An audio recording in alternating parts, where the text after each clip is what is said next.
दोस्तों, कभी ऐसा होता है कि पिछले सालों में मैंने अपने किसी कस्टमर को इनवॉइस इश्यू किया और उसमें 12% की जगह पर 5% से मैंने टैक्स चार्ज कर दिया, मतलब कम चार्ज किया टैक्स।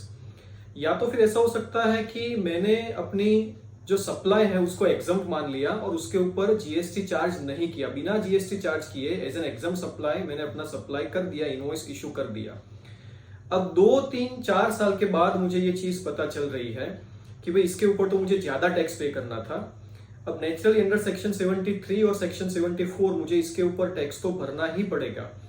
और दूसरा प्रॉब्लम यहाँ पर यह है कि ये जो टैक्स है वो मैं अपने कस्टमर के पास से रिकवर नहीं कर सकता हूं, क्योंकि अगर मैंने कस्टमर के पास से रिकवर किया तो भी उसको उसकी जीएसटी की क्रेडिट नहीं मिलने वाली है, क्योंकि जीएसटी की क्रेडिट लेने का जो टाइम पीरियड है वो एक्सपायर हो गया है।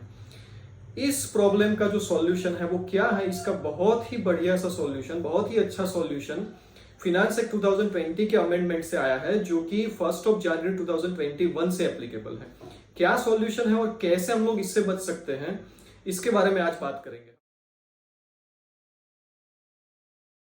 तो जैसे मैंने आपको बताया कि प्रॉब्लम ये हो सकता है कि पिछले सालों में मैंने कम जीएसटी चार्ज किया अपने कस्टमर के पास से, गलती से एग्जाम्प्ट मान लिया या तो फिर रेट कम चार्ज किया, और अब मुझे पता चल रहा है और अब मुझे इसके ऊपर टैक्स पे करना है। बट आई कैन नॉट से टू माई कस्टमर कि भाई मुझे इतना पैसा दे दो। रीजन इज कि उसको भी उसकी क्रेडिट नहीं मिलेगी, बिकॉज ये टाइम पीरियड एक्सपायर हो चुका है। अब मैंने एक वीडियो डाला था अप्रैल 2021 में ही कि फिनांस एक्ट 2020 से एक अमेंडमेंट किया गया है सेक्शन 16 सबसेक्शन 4 में, जिसकी वजह से इनवॉइस को और डेबिट नोट को दोनों को अलग अलग कर दिया गया है। अमेंडमेंट क्या है उसका पूरा टेक्निकल डिस्कशन जो है वो उस वीडियो में है, इसकी लिंक मैंने डिस्क्रिप्शन में दी है। तो जो भी चार्टर्ड अकाउंटेंट्स हैं इसके बारे में डिटेल में समझना चाहते हैं वो इस वीडियो को जरूर देखें, डिस्क्रिप्शन में जाके उस वीडियो की लिंक को क्लिक करें। इसकी वजह से हम लोग जो मैं बात कर रहा हूं उस प्रॉब्लम में से कैसे बच सकते हैं, तो सीधी सी बात है कि पहले ऐसा होता था कि अगर आपने डेबिट नोट इश्यू की है तो उसकी क्रेडिट लेने का जो टाइम पीरियड है वो ओरिजिनल इनवॉइस जो था तब से गिना जाता था। अब ये जो सेक्शन 16 सबसेक्शन 4 में अमेंडमेंट किया गया है उसकी वजह से जो सेक्शन 16 सबसेक्शन 4 की टाइम लिमिट है क्रेडिट लेने की, वो डेबिट नोट की डेट से गिनी जाएगी। तो इसका मतलब यह है कि लेट्स टेक एन एग्जांपल, मैंने कोई टैक्स कम चार्ज किया है अपने कस्टमर के पास से, एग्जाम्प्ट मान लिया जो कि एक्चुअली टैक्सेबल था। तो इस सिचुएशन मुझे अभी पता चल रहा है तो मैं आज की तारीख की डेबिट नोट उसको इश्यू करूंगा। आज की तारीख की मैं डेबिट नोट बिल्कुल इश्यू कर सकता हूं, क्योंकि जो टाइम लिमिट है सेक्शन 34 सबसेक्शन 2 में वो सिर्फ क्रेडिट नोट को एप्लीकेबल होते हैं, डेबिट नोट आप कभी भी इश्यू कर सकते हैं।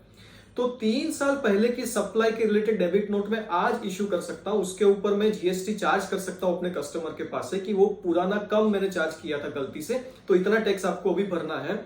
और वो ऑब्जेक्शन अब इसलिए नहीं लेगा क्योंकि 16 सबसेक्शन 4 की अमेंडमेंट की वजह से इस डेबिट नोट की क्रेडिट वो आज भी ले सकता है।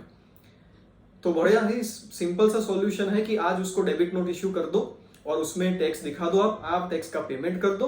और आपने जब टैक्स का पेमेंट किया तो अमेंडेड सेक्शन 16 सबसेक्शन 4 की वजह से he is a person who can still take the credit.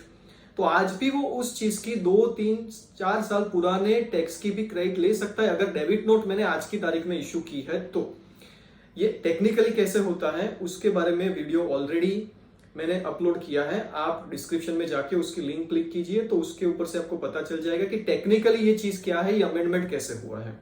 तो ये बहुत ही ज्यादा बेनिफिशियल चीज है।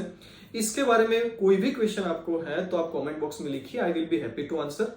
Thank you very much friends.